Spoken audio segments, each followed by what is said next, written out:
hello.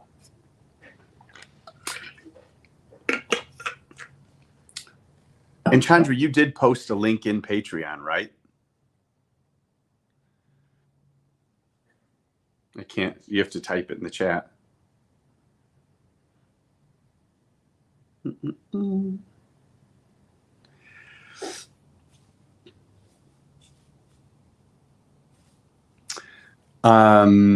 This is going to be very strange. First Patreon salon.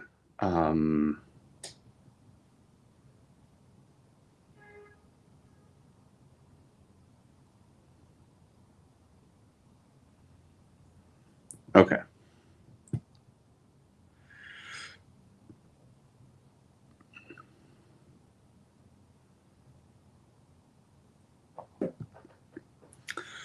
I feel like I can just pretend I'm alone in my therapy session. Talk about, I remember when I was a young boy in the backwoods of Alabama. Folks used to call me Patches.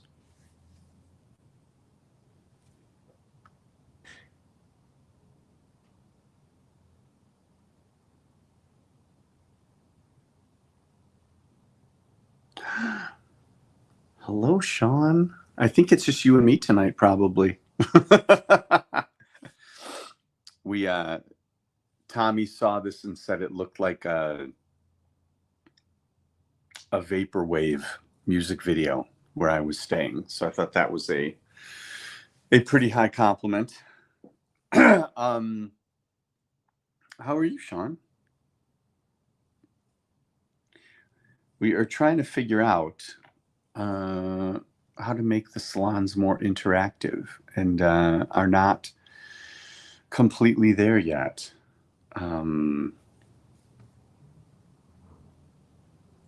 so, moving it behind here is kind of part of that. And so the main thing I really wanted to do is that when I do the salons and I just kind of ramble, it's because I can't. It's kind of like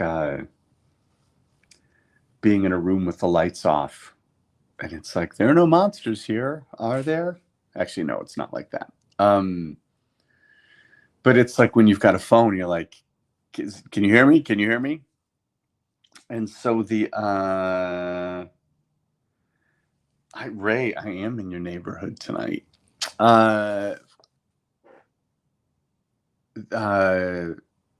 Yeah. So I'm in LA. I was really hoping that I would be getting some sunshine, but instead I have very gray, overcast weather that seems an awful lot like the Midwest. Yeah, so we're just trying to figure out this kind of new format. The thing that I always wanted to do was not make it just like, oh, here, I'll talk about these subjects, because I try to cover that in the books, or if I'm working on something, I try to cover it in interviews or anything, but mostly just like, what are the questions that didn't get answered, or that are kind of more detailed, things like that. So yeah, what are we doing that seems interesting to people? I'm looking at the tabs in this internet, and I'm just curious about what Kat's been looking at. I think it's some gardening things. I'm going to close all these so that we're not using up any bandwidth.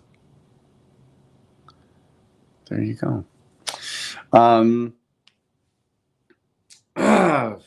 Ray, any word on Polya and Blastema? I actually haven't spoken to Elias in over a year. And, again, this is the kind of thing I don't really want to say publicly, which is why it's better in Patreon. Like, I mean, my involvement with that was trying to guide him through using Kickstarter as a way to get his art made. And I think we just have unearthed some fundamental disagreements about what that means. So you and I can talk privately about something that I can do for you, but the main thing is that, yeah, like, I'm disappointed that the movie's been finished. It's been playing.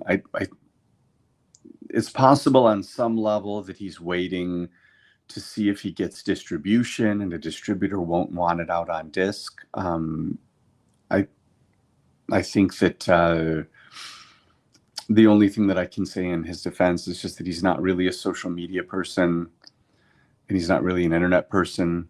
And so I'm certain that it's not malicious as much as just, again, he and I just have some fundamental differences of opinion about what it means, I think, to be an artist. And I think that a big thing for me is that I think that anyone who gives you money, whether it's an investor or a patron or any of those things, that is a very sacred relationship. And I think that the idea that an artist or that people should, whether it's an investor or a patron, should feel privileged to get to fan the flames of an artist is something that's very alien to me personally. So for anyone who backed that project based on my recommendation, it is something that I do want to try to accommodate and rectify.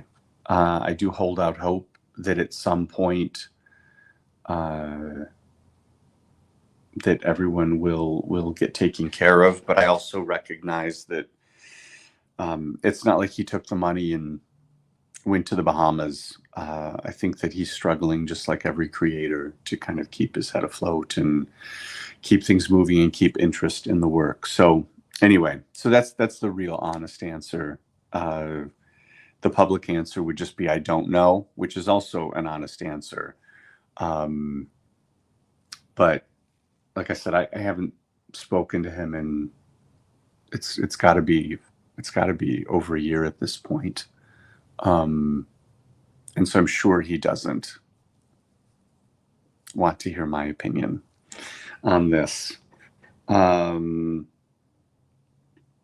Yeah, patronage being transactional, Sean. I mean, that is an interesting thing, the way that people look at it. I was I'll share two stories that are personal stories. There's one writer that I worked with that gave a lot of fan service or lip service to what he thought fans were. And he would say, I don't like the word fans. I like to call them aficionados of my work. But then when he would meet people and they would just gush over him, and he would just lie to them, yes, we should be in touch. Yes, I want to help you with this. Yes, we'll do this. And then when he would leave, everything everyone gave him, every business card, every piece of paper with email, all of that literally would go into a trash can before he got in his car. And part of my own transformation over the last couple decades is not working with people like that, not wanting to be around people like that. And kind of on an inverse of that, I was backstage with a friend of mine who's a very successful musician. I guess I can say who it is because this is a nice story. It was Justin Hawkins from The Darkness. And there was a girl that had been waiting outside in the cold and slightly drizzling weather. And someone came downstairs and said, there's a girl that's been waiting outside that wants you to sign some things. And Justin was exhausted. There was like that moment of, you know, where the tour manager was saying to him something like, don't go out there. Like everybody else in the band had gone home. Like you should go home. And he said, he said, who is it? Is it someone that you've seen before? And they said, oh, it's this girl that comes to these. And he knew right away who it was. He was like, oh, wow, I have to go out there. He's like, guys, excuse me. And he went out and he was gone for a little bit. And he came back and he just told me a story. And there was something about like, I mean, I won't get into details, but the point is that like this person wanting to get their record signed or their t-shirt or whatever, like meant so much to him that he walked out, you know, sweaty after his concert, and he put on his street clothes and he went and stood out there in the cold and the drizzling rain. And knowing him, got her under the canopy and did all that and made sure that he took time to talk to her. And I, you know, I understand the gamut of it. I understand that you can't do that all the time with everyone. I understand that the amount of things that people expect can be very aggressive and very inappropriate. But, you know, there's just, there is a thing where I had asked Justin for advice on some of these things before, and something that he had just expressed to me, and this is a cliche, but it resonates, which is that without doing press, without having fans at the concerts, without any of these things, you don't have a career. You don't get the art without that. And of course, when he said it, I was like, I know this. You know, there are times when I had different kinds of frustrations with the investors on Caligula, but every day it was like, but what a gift that someone believed in me enough to fund that. And to hand me that steering wheel. And when we do a Kickstarter, a funny thing is every month that a book or project is late, my own threshold for what gets delivered increases dramatically, because I do take that so seriously.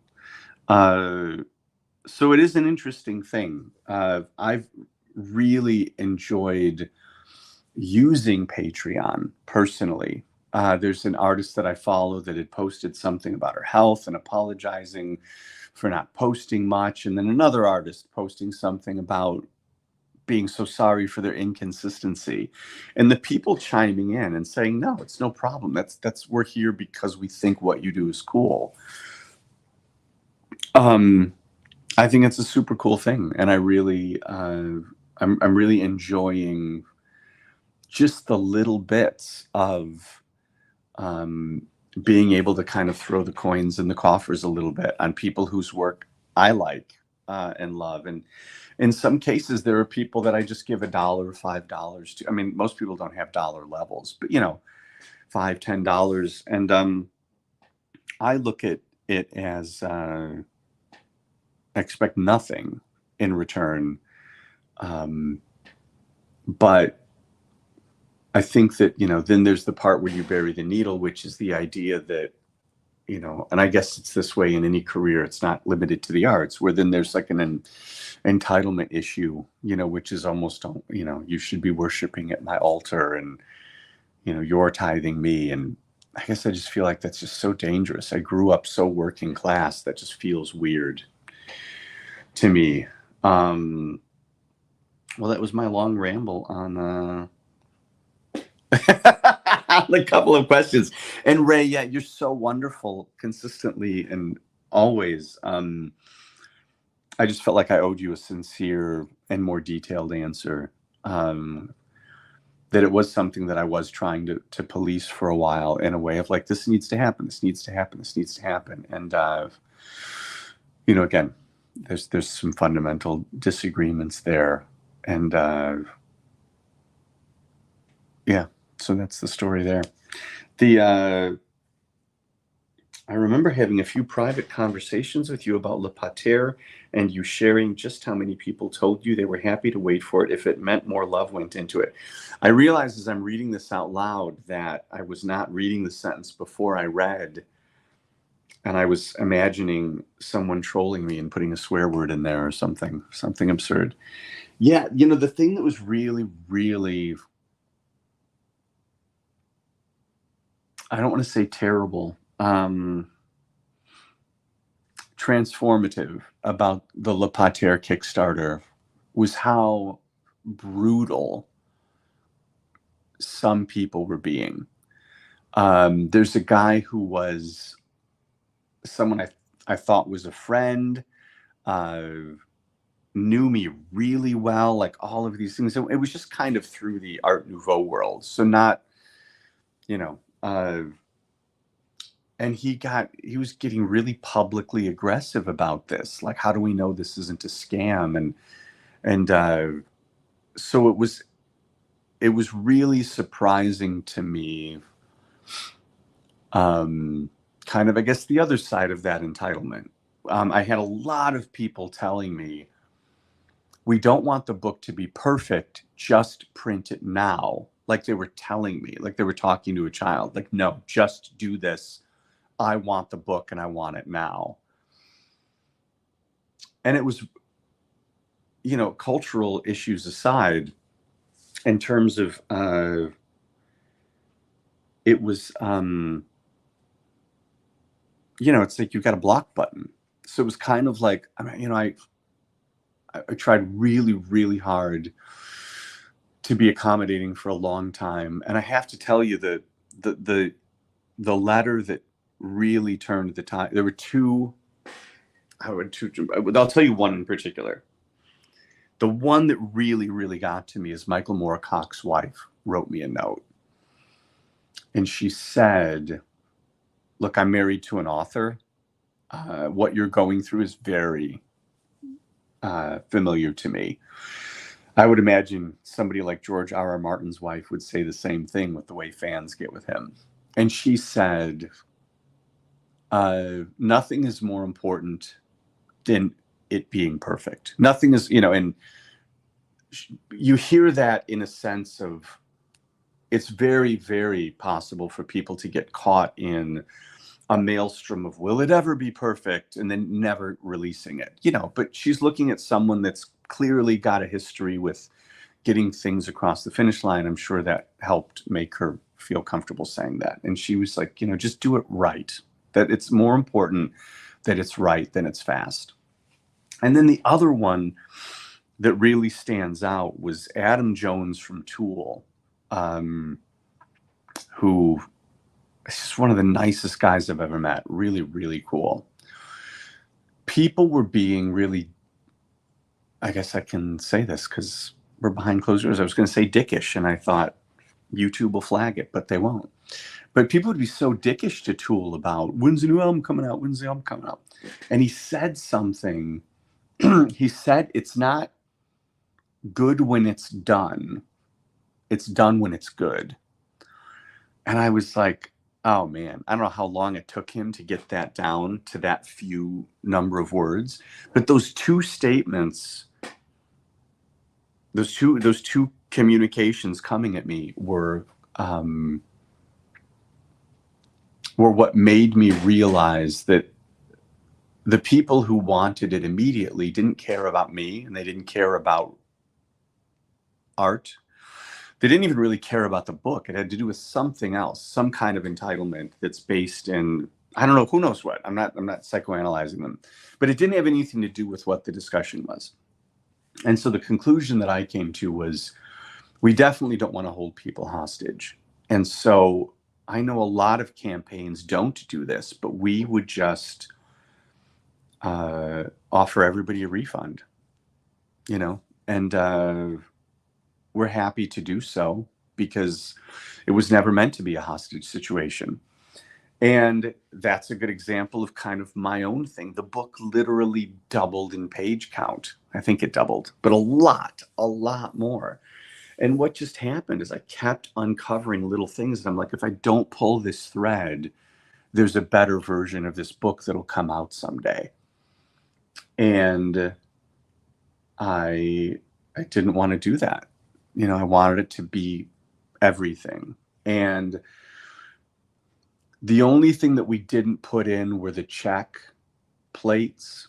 And then there were a couple things that I wanted to put in, but I couldn't find, like the Lumiere artwork. That was a big one for me. And then just out of nowhere, I wound up finding a beautiful full page ad for Le Pater in the New York, I think it was New York Sun. Those are things that are in the soft cover. But at this point, like, the amount of things that could be put in there couldn't be more than 10 pages of stuff. Like, we really did the best version.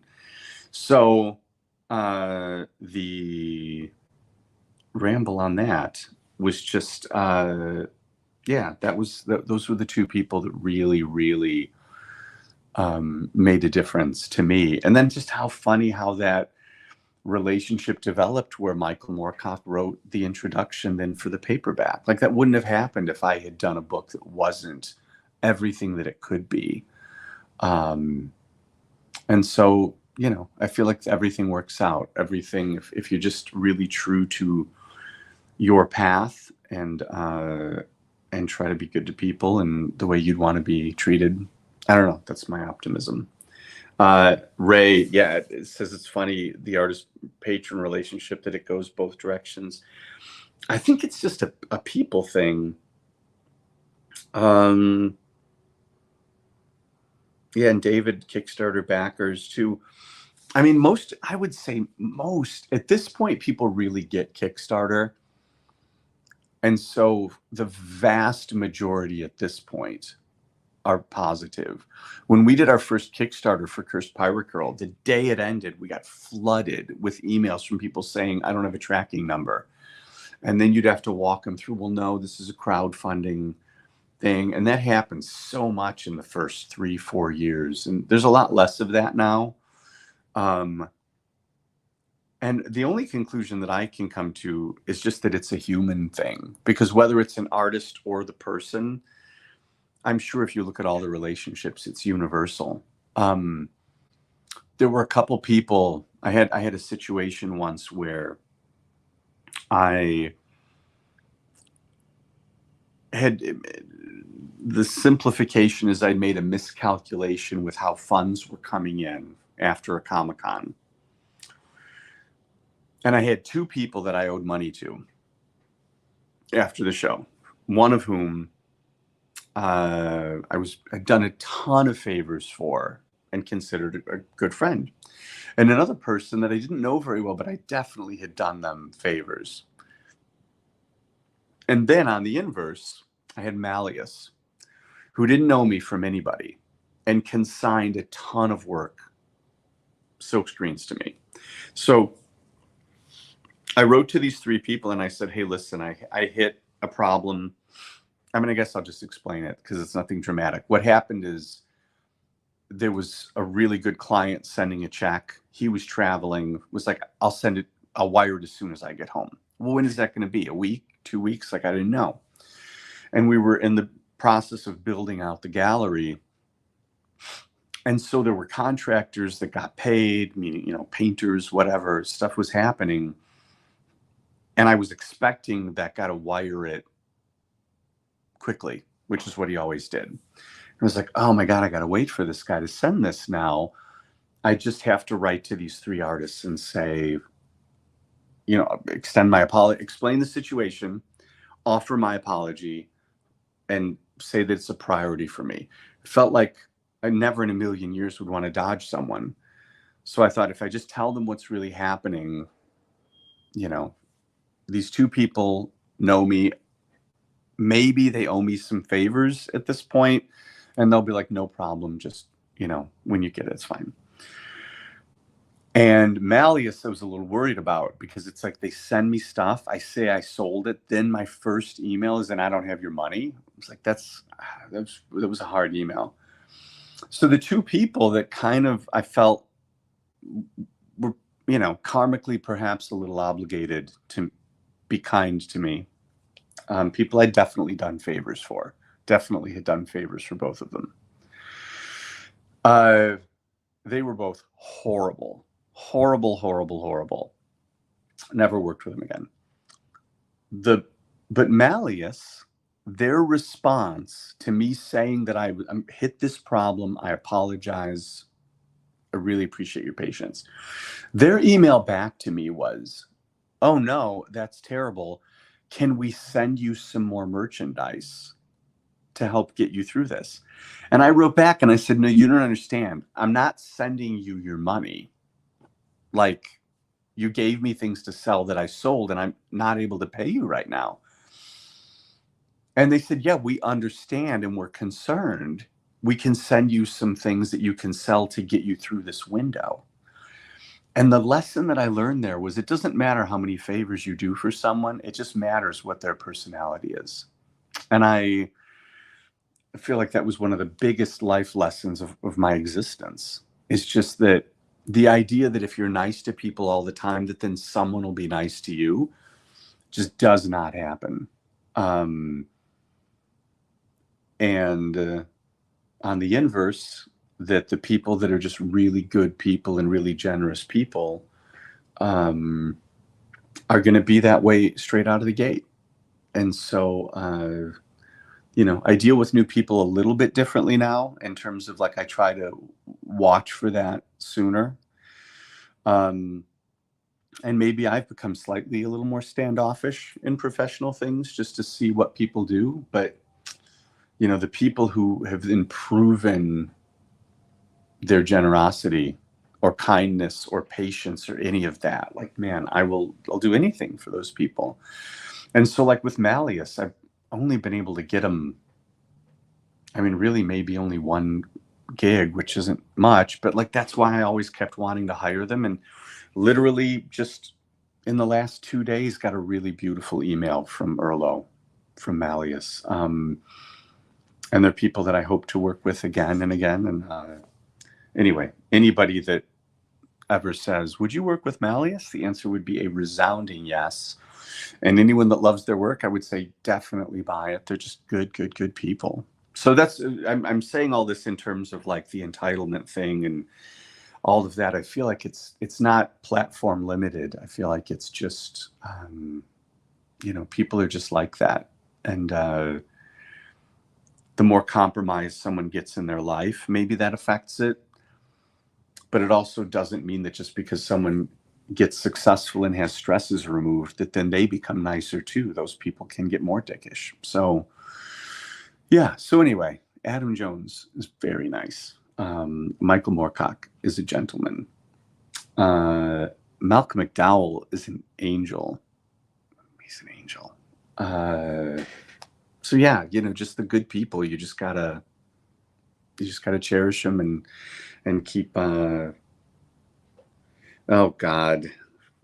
Speaking of pains in the asses, Gail Pataki. Ray, I don't know what to do with her. The answer is yes. We're doing a hardcover with her that I think we're going to try to launch, like, in May. Gail has the blessing and the curse of being my best friend and soulmate for decades. And so she's not the squeaky wheel that something like Caligula is. And so I've wanted to do a Gail book for so long. She's so talented. And she's kind of had a lot of,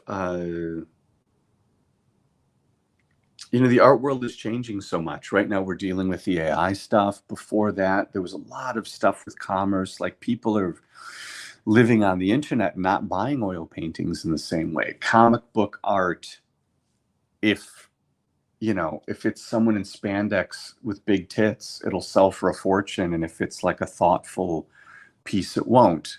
So what I'm seeing in the art market is that it is, and I mean this with all respect to my comic friends, it's moving into idiocracy. really thoughtful art isn't what's commanding prices.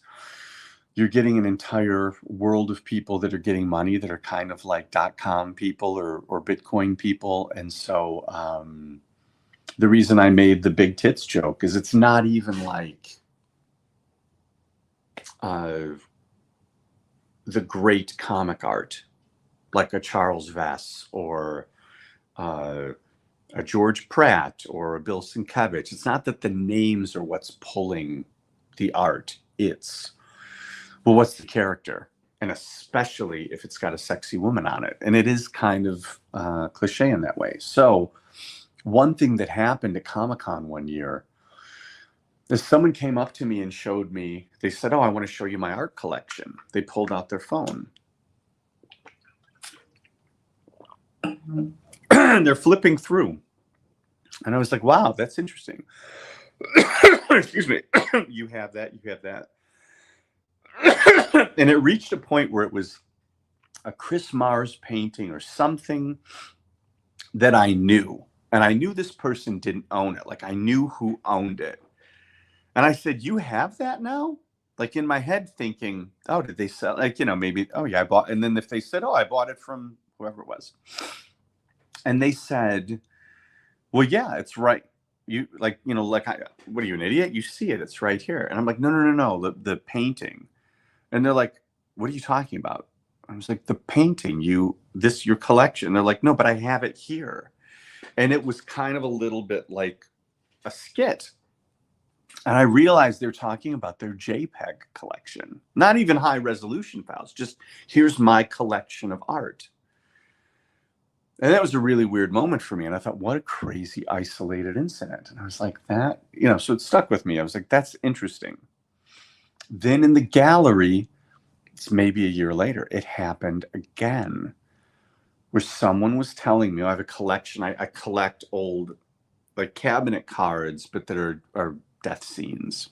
And I was like, wow, those things are really expensive. That's, you know, they're rare and interesting. There's certainly websites devoted to it. I think that's cool. So then she pulls out her phone and she starts to show me, and they're all watermarked. And I said, oh, is this where you bought them? And she was like, oh, no. I can't afford the originals. And I was like, oh, and again, as she's talking, I'm like, so it's her JPEG collection. And so that entire sea change really changed the way artists like Gail could function. Her paintings were selling really, really well. But the writing was on the wall in a weird way that this world doesn't quite exist the same way. And so I think that she kind of retreated a lot in terms of working on really personal things, in terms of maybe it doesn't even all get on the canvas. So she's done fewer works for a long time. And so that's why there hadn't been another exhibition. We'd been talking about doing a book. And part of it was I was distracted with these other things. And also for her, it wasn't quite the right time. So she's got a body of work that is very much like her old work that she's going to do an exhibition of. And that is kind of our closure point for the book that we're going to do for her. So we're going to go all the way back to No Witness in the Slaying of a Memory. I think that's going to be the book title. And then go all the way through into these last works. And then right now, she's been working on a new series that is amazing. I think it's going to take her 2 years to do. But it's the paintings that she's done over the last, 4 or 5 years are kind of all in the same universe where she paints, but they're all standalone pieces. So for anyone who has not been here before, me starting to complain to Ray about Gail is because Ray knows Gail very well and knows how much I love her. So I was just being funny. But yeah, we are going to do a book, and it is a big, big, big priority this year. Half because I want to do it, and half because I'm frightened that she will stab me if it doesn't happen. But it will happen. NFTs, yeah, like what a weird thing. Sean, I have so much art in that case. Yeah, another thing too. This is a big deal for me. Like with our books, the Le Pater book is a great example. There are pieces in there that museums rephotographed for me because the file that they had wouldn't print at the big scale that we needed. And I worked so hard on color correction, high resolution images. And then on the inverse, like Mel Gordon, God rest his soul, put out an updated edition of his Grand Guignol book, took one of our little patronage prints, scanned it, and published that in the book. And it looks like it was a copy of a copy. I mean, it's terrible. And then there's another, God, I can't remember the title, another Grand Guignol book. And the images are so fuzzy. They're so clearly taken from the internet. And so the thing is, like, Sean, you work in a museum. There's nothing. Like the last time I was out here, or maybe time before, I went to see the Rembrandts at the Getty. And it's like, God damn, there's nothing like it. Printing just doesn't, like a backlit screen, printing in a book, nothing captures it. Nothing captures it. And it was so breathtaking to be there. And it's like, if that's here, where's my hand? If that's here, and this is kind of where books were in the 70s, the printing in those books are terrible. And then you start to creep forward on better art books and higher quality imaging and stuff, but we're still only halfway to the experience. And so when it comes to publishing, really color correcting, I remember looking at Pallas Athene by Klimt and having 3 different books, and they were all, one was purple, one was green, one was blue. They didn't even look like the same painting. And so the idea that people have shifted so much to relating to art through a screen, that it could even make something like NFTs possible, to me is such a detachment from the capabilities of art. Artists that were trying to figure out, artists that worked in the digital medium that were trying to figure out how to monetize that work, that I feel like you could win that argument with me. Like if you're someone that makes video things or stuff like that, like it's because that's kind of like when somebody sells their art film to a museum and they would do a thing where there were like 5 licensed copies. And of course you could watch something on YouTube, but the museum owned the rights to exhibit it. They could sell those rights, like all of that. And so I could kind of understand it on that level. But the idea that it's a collectible thing, like the pet rock of the 21st century, and, it was not a surprise to me that that has not gone as well as, anyway, I'm distracted by questions. Can I share the theme of her new series? No. I will say this.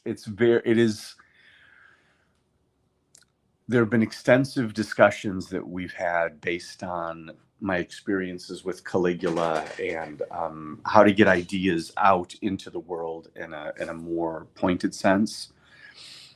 And I would say that it is the same messages that she's always had, but with a a little more escalated sense of symbolism. And I'm saying that in the sense of, I'm trying to not tell tales out of class, but basically, you know, she's been really literal, and maybe there've been symbols, but it all still looks like it takes place in the real world. And so I think I think it's going to be something that people who love her existing work will absolutely love. But I think it's also going to be something that an infinitely wider audience is going to embrace. She's also going into it with the idea that she's not really concerned about selling them. It's something that'll wind up just being funded with a book when they're done. And I say that in the sense of, because the big problem that any artist gets into, I would imagine it's in every field where it involves creative thinking, is that the more you are tuned into what will or won't sell, or who might buy or who not, that it just gets really pulled away from it. I was thinking about the Zombies, Odyssey and Oracle earlier today. They made that record and they knew the band was breaking up. They knew there was no band after that. And it's considered a masterpiece. And I just remember, you know, I don't know how much of this is anecdotal or applied after the fact, but whether it's true or not, the sentiment is true, which is that if there's nothing to lose, there's everything to gain. And so, you know, those songs like Time of the Season, that you would never do that if you were trying to write just a pop song for the radio. So I've been thinking that with my own work. I'm trying to keep that in mind, and Gail definitely is with this. Will there be books for the 7 Deadly Sins or Fragmented Alice? They will all be in the new book. The new book that we were going to do books. This is actually another thing. I kind of just remembered this. We made that Freaks book, and it cost us more to make each book than we sell it for. And the book is like $75 or something. They cost us more than that for each book because they were all handmade with beautiful end papers, and we die cut all of the frame pieces, and there's multiple paper stocks. It's all letterpress, multiple colors. The whole thing was just like a tour de force of fine bookmaking in a 19th century manner. And oh my God, we just lost so much money on it. We lost money on each book, but ultimately it was like, if we sell them all, it'll kind of be a wash. It'll wind up being a wash, pretty much.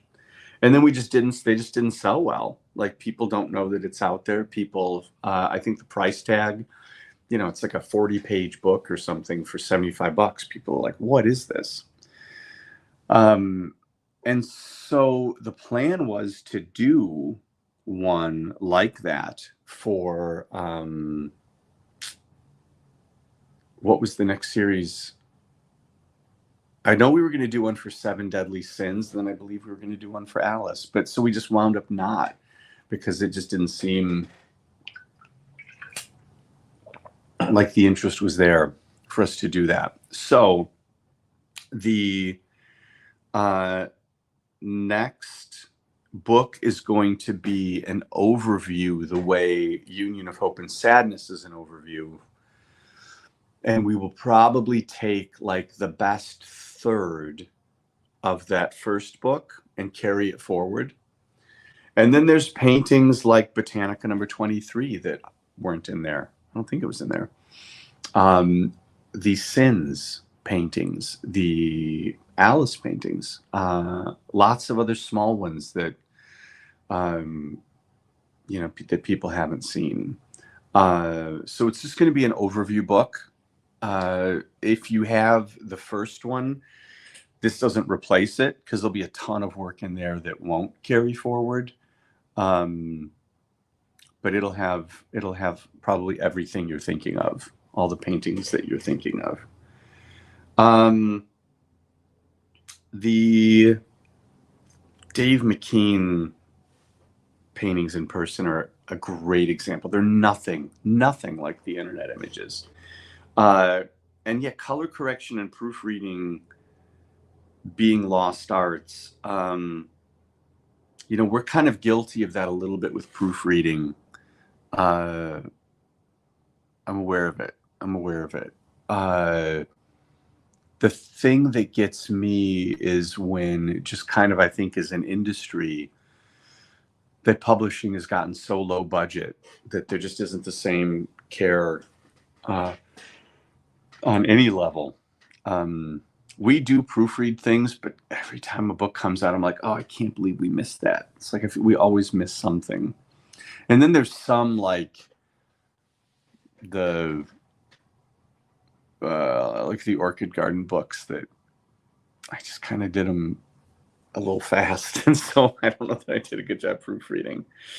And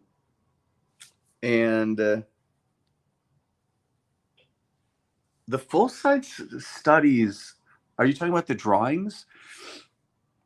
She did 7 big drawings for 7 Deadly Sins that are gorgeous. Gail has said a lot of times, like, I wouldn't be surprised if she just doesn't hit a point where she says, I'm just going to draw for a couple years. She loves charcoal more than anything. That's her thing. She loves painting, but she vastly prefers working in charcoal. She just said she feels like that's the place where she's able to really get her hands and the material in perfect tandem. With paintings, she always has a complaint later. But with the charcoal, she says, I feel like that's where that's where my skill lies. And so she did 7. There's also an alternate. What's the one with the girl with the vines with the thorns coming through? I'm so sorry. I should know this. It's not Gluttony. There's only 7 sins.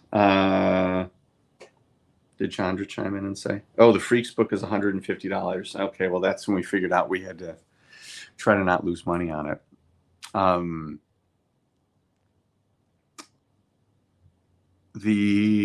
God, which is it? Well, anyway, the one that's got the thorns, is it Gluttony? Which is the one with the fox and the stake? Anyway, but that one she did a whole other version of, and I saw it and I was like, this is great. Why didn't you do this? She's like, it wasn't working. Or maybe she wound up using a different model. I apologize. I should know this. Maybe I shouldn't. I don't know. It was a long time ago when I saw it. Yeah, we should put those in there because she's really, really, really proud of them, and people really didn't get to see them. And they're great. They're really, really great. I like the paintings, but if I'm being really critical, there are ones that I like better than others. Whereas when you look at the charcoal, they're just bell ringers across the board. Like she visibly hit everything she was trying to do. Actually, you know, and same thing like the drawing for Silence, for the painting Silence, that's a great drawing. It's a great drawing. She's got a lot of that stuff in her drawers and people just don't get to see it. And so, yeah, we will put a lot of that stuff in the book. I think it needs to be there. Thank you for bringing it up because it's on the forefront of my mind now. She'll be happy that they're in there, and they're beautiful. They're really great. Yeah, it is. Okay. Oh, so you have the drawing then? Maybe she told me this. Maybe I remember. I'm so sorry. My head has been in ancient Rome for years, Ray. Oh my God, you can't even imagine. It's very crazy. It's very crazy. Some days I don't know what year it is. And the weirdest point with all of that is like if I'm talking to Malcolm, my brain is doing a weird thing because I've been with him every day for 3 years, but Malcolm 46 years ago. So I'm definitely in a weird mindset with a lot of things. But yeah, I mean, God, her drawings are so good. The problem we were having with them is that people just didn't want to pay for them. It was always kind of the idea where we tried a couple times to frame things and put them up, and the drawings take her as much time as the painting. But, you know, people would only want to pay the tiny fraction of the price, you know. And so there were times when she started doing some looser drawings. Then she's like, I just want to take the time and dial the drawings out because I enjoy it for me. So I'm glad that you were able to get one, because you, of all people, should have one. And I'm sure you get it. And, you know, but it didn't, like, I'm speaking as a gallerist, from a gallery point of view, to pay to frame them, to put them on the walls. It didn't make as much business sense to do it. So it's more the kind of thing. There are a couple people I know that have bought drawings, and it's always been just personally, you know, a snapshot of the piece in her print drawer kind of purchase. But I don't think only maybe 3 people have drawings of hers that are full format, the big ones like that. So she does kind of hide them. She hides them away. Okay, Chandra just said gluttony is the thorns, greed is fox and meat. I don't know why I was conflating those two in my head. And then was Michael Ann the model for gluttony for the painting, or did she wind up then using a different model? Does anyone know this? Let's see if Chandra's even. Chandra might have left. I might be alone here on the internet, or she's probably looking it up online. Michael Ann is Melissa's sister. She's the model in a lot of Gail's paintings. She was the Red Queen in the painting Off. She was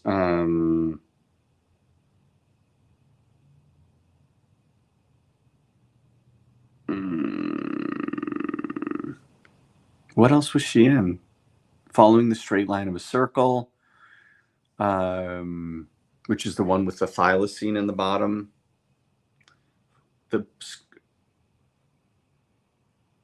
Yes, Sean, those ones you're mentioning, I don't know if those are okay. So that all right. So there is, and I don't know if this is the one you have, Ray, or if you have the other one. There is then a different version of. I'm almost positive it was Gluttony that was Michael Ann that I thought was great, but for whatever reason it didn't work for her. You know, these new ones, the ones that you're talking about, Sean, I think those are more recent. I mean, she's done some great stuff recently. It's just not necessarily, they've been so spread out. The thing I was saying to her is she has to think of it like a record, that what she's been doing is kind of releasing singles. It's like, and that's great. And then you can compile them, and like Belle and Sebastian putting out a record, and it's all their EPs put together. It was like, that's kind of what this next show is. There's one that she did that's got, I think this is the one you mean with the girl and the birds and the sky opening up, where it's like, it's very nightmarish. Gail has terrible insomnia, and that's where that one comes from. I think maybe it's called Night Sky or something. I'll know all of this a lot more in the coming months. But it's, yeah, I don't know the names on the new ones. The girl with the shadowy sunflowers, I'm not sure which one that is either. But yeah, I'm a Gail Pataki fan. I'm glad you guys are too. And if there's anything else, I mean, Ray, since you're here, I mean, one of the things is you have some studies that we definitely need photos of. Not studies, I mean, smaller pieces. There are ones I remember when we were over there that Gail was like, "Do we have a good picture of this?" And I was like, "Not good enough for print."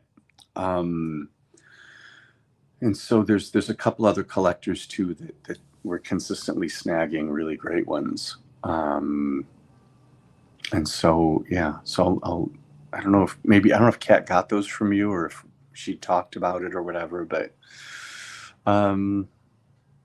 yeah, we're getting ready to launch another Kickstarter next week on the Anton Cedar artworks, all the Art Nouveau dragons and everything, and that book is going to be amazing. And then I've got to get the Caligula photo book to the printer. So those two will get off of my plate in the next 6 weeks. And then it's Gale time. And we want to have the book kind of organized and know what we're doing before we take it to Kickstarter. That was a Le Pater lesson that at this point we're stable enough that I can put the time in on the front end and get the book close, if not finished, before going to Kickstarter. And so that's what we're going to do with Gale's. And so that's what the intention is to do with Gale's. And so that's why we're looking at, I think we were looking like at May, to give me time to collate things. But is it too late to order the Caligula photo book? Chandra says, yes, April, May on Gale book.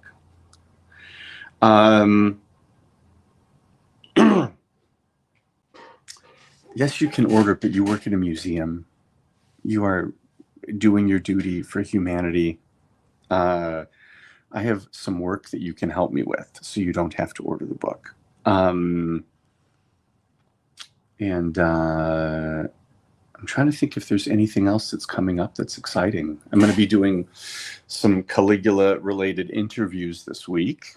That's a big part of why I'm in LA. And I would tell you more, but we only have 120 seconds left. Well, I'm so glad that you guys were here. And if anybody, I was supposed to say this at the beginning and I didn't. Like, the reason that we started these, if anybody is new here, when we had the gallery, we would always have an opportunity to talk to people about things. And it could be an artwork that was on the wall or something that we were working on or just any one of a million things.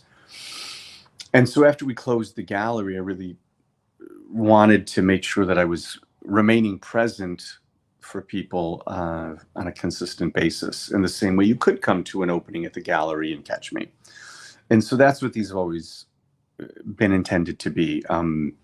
Speaking of entitlement, I'm so deeply appreciative of out in the YouTube world of everyone there that was coming, but inside the Patreon, like infinitely more so. I've been really not great with it. We're trying to get better at that.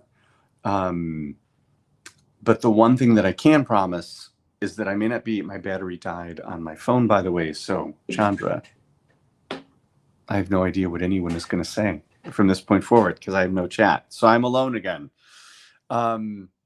But the thing I can promise is that if there's things you do want to know about, ask them in the comment sections on there. And I do my best to log in frequently and answer the questions thoughtfully and sincerely. And it doesn't matter if it's weird stuff. If it's just literally like, I don't know, how do you pick paper stock? I don't know. Anything you guys want to know, I'm happy to talk about it and just be helpful in any way that I can. Thank you so much to everybody for being here. And message us on here, any thoughts or comments on how you think we should be doing these salons. In a perfect world, for me, we would all be sitting in one room. That would be my ideal. And so when the opportunities arise to do something physical, I would love to do that. But in the meantime, we do have the internet, and we do have this technology. How do we use it? So if there's anything that you did love about the YouTube salons or this format, anything that you liked, please message us and tell us. Anything you don't like, we're sincerely open to that, because especially in this setting. I wouldn't say that as much for YouTube, but here, like, this is something I really want to nurture, and I want this to be a collaborative relationship, and so that is, yeah. Even if there's something that you don't like that you really wish we would change, we're really sincerely open to that. But also things, if you're just like, no, I really enjoy this, or this is something that is really helpful for me, or that I find interesting, please tell us too, because we really don't know. But I'm very grateful to all of you for being here. And Sean and David and Ray, thank you so much for talking tonight.